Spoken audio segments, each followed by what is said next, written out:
Guys, welcome back to our channel. ఏంటి ఈరోజు మీ ఇంట్లో స్పెషల్? మాది చూడండి చేపల ఈగురు అనమాట. ఈ చేపల్ని మీ ఊర్లో ఏమంటారు? ఇవి చెరువు చేపలండి. వీటిని మా ఊర్లో అయితే జిలేబీ గొరకలు అంటారు. మీ ఊర్లో ఏమంటారో కామెంట్ సెక్షన్లో చెప్పడం మర్చిపోవద్దు. చూడండి అసలు లైవ్గా ఉన్నాయి అన్నమాట, బతికున్నాయి. చూడండి అసలు ఎలా ఊగుతున్నాయో. అసలు కట్ చేసేటప్పుడు భలే భయం వేస్తుంది.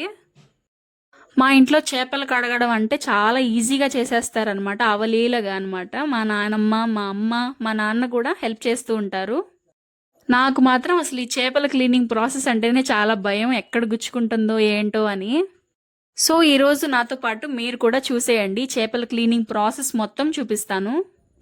ఇవి క్లీన్ చేయడం కోసం జారిపోకుండా ఇదిగోండి చూడండి బూడిద వాడతాం అనమాట. మన ఇంట్లో పొయ్యి ఉంటుంది కదా, మా ఇంట్లో అయితే కట్టెల పొయ్యి ఉందండి. మీ ఇంట్లో కూడా ఉన్నట్లయితే మీకు బూడిద అనేది ఫ్రీక్వెంట్గా దొరికేస్తుంది అనమాట, ఈజీగానే. చూడండి ఇదిగోండి ఆ బూడిద చేతికి రాసుకొని అది అంటుకోకుండా చక్కగా అటు సైడ్స్ మొత్తం నీట్గా క్లీన్ చేసేసుకుంటాం అనమాట.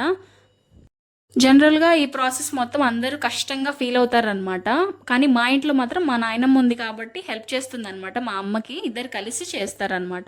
నాకు మాత్రం చచ్చేంత భయం అసలు ఈ ప్రాసెస్ మొత్తము. ఎక్కడ ఏ ముళ్ళు గుచ్చుకుంటుందో అని నాకు చాలా భయము. అందుకే నేను మాత్రం చూస్తూ ఉంటాను తప్ప నేను ఎప్పుడు ఇన్వాల్వ్ అవ్వను అనమాట. ఈ చేపల్ని ఎంత నీట్గా క్లీన్ చేస్తే కర్రీ అంత బాగా వస్తుందంట, లేకపోతే మనకి ఫుడ్ పాయిజన్ అయ్యే ఛాన్సెస్ ఉన్నాయి. సో చేపల్ని మాత్రం చక్కగా కడగాలన్నమాట. ఈ చేపల్ని యాక్చువల్గా మా పెద్దనాన్న తీసుకొచ్చారనమాట మా కోసము. మా నాయనమ్మ చూడండి మొత్తం క్లీన్ చేస్తుంది. తర్వాత ఈ చక్కగా కడిగేయాలన్నమాట. ఆ వేస్ట్ మొత్తం తీసేశాక నీట్గా వాటర్లో 1-4 సార్లు నీట్గా కడగాలి. ఇంక ఇదంతా అయిపోయాక మనము సాల్ట్ వాటర్లో ఈ చేపలన్నిటినీ వేసి కొంచెం చేతులతో గట్టిగా ప్రెస్ చేసామంటే ఆ చేపల్లో ఉన్న ఇంకేదన్నా వేస్ట్, మనకు తెలియని వేస్ట్ ఉన్నా కూడా పోతుందంట తొందరగా. ఇప్పుడు మన ఈగురులోకి వెళ్ళిపోదాం. మనం రెసిపీ ఎలా చేద్దామో చూసేద్దాము. ఇప్పుడు ఈ నీట్గా కడిగేసుకున్న చేపలు తీసేసుకొని ఆనియన్స్ వేసేసాము, కట్ చేసుకొని. కొంచెం లావుగానే కట్ చేసుకోండి, ఏం పర్లేదు. అండ్ నెక్స్ట్ మనం రెడీమేడ్ ఫిష్ మసాలా వాడట్లేదు, మన ఇంట్లో చేసుకున్న ఫిష్ మసాలా వాడుతున్నాం అనమాట. చూడండి పచ్చి కొబ్బరి ముక్కలు, లవంగ, చెక్క, యాలుకలు అండ్ ధనియాలు వేస్తామన్నమాట. వీటిని ఫ్రెష్గా పేస్ట్ లాగా చేసుకుంటాం. మీన్ వైల్ చూడండి జింజర్ గార్లిక్ పేస్ట్ వేసాము. ఇప్పుడు ఈ పేస్ట్ రెడీ అయిపోతుంది. నెక్స్ట్ ఆ పేస్ట్ రెడీ అయ్యేలోపు మనము కారం, పసుపు అండ్ రాళ్ళ ఉప్పు వాడుతున్నాము. మీరు కూడా అవైలబుల్ ఉంటే వేసుకోండి. అండ్ సీక్రెట్ ఏంటంటే ఒక 2 స్పూన్స్ ఆయిల్ వేస్తామన్నమాట. చేపలకు తగినట్టుగా ఆయిల్ వేసుకోవాలి. అండ్ నెక్స్ట్ మన పేస్ట్ రెడీ అయిపోయింది కదా, ఇప్పుడు ఆ పేస్ట్ కూడా మనం వేసేసి చేపల్ని బాగా మసాజ్ చేస్తున్నాం చూడండి.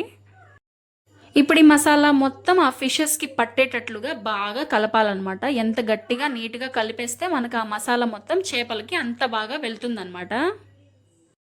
అంతే గాయస్, ఇంకా కన్సిస్టెన్సీకి తగ్గట్టు మనం వాటర్ యాడ్ చేసుకోవాలి. అండ్ మూత పెట్టేసి సిమ్లో పెట్టేసి ఒక 10-15 మినిట్స్ కుక్ చేసామంటే చక్కగా చేపల ఈగురు రెడీ అయిపోతుంది.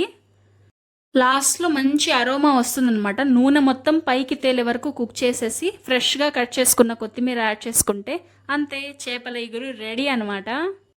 ఇంతవరకు వచ్చారంటే మన వీడియో నచ్చిందనే కదా అర్థం. మరెందుకు ఆలస్యం, లైక్ చేయండి, సబ్స్క్రైబ్ చేసుకోండి మరిన్ని ఈజీ అండ్ టేస్టీ రెసిపీస్ కోసం. బాయ్.